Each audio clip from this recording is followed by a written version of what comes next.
Bông bồn ơi quá chụp mi càng môi ơi bông bồn ra bọ tay ba chụp kẹp cô bông bồn đi vào đi đây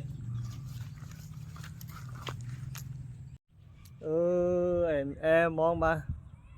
còn thà lói tây xong bay cái với tranh báo đây này và kẹp cô bông bồn này ơi và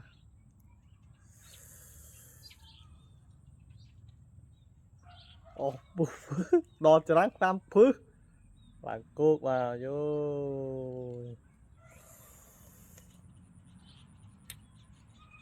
anh vô cái mới mà xì đá đấy thật trai tới vì chặt bay tắc hay là cái với xì đá mà xì anh vô lúc à lại với nhau con nên cái con chọc cái bài này thì chỉ là bọc rò đây mà dương số 4 cái châm tay cho con nhám thế mà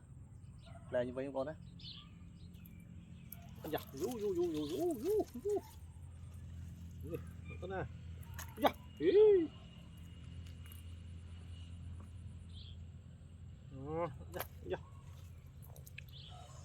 giặc đây của nha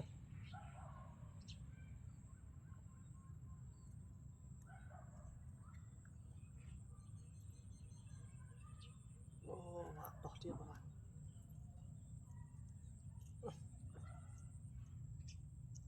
xin tụi kia đẹp ra ơi đây thôi ơi rom mà ok vào đây này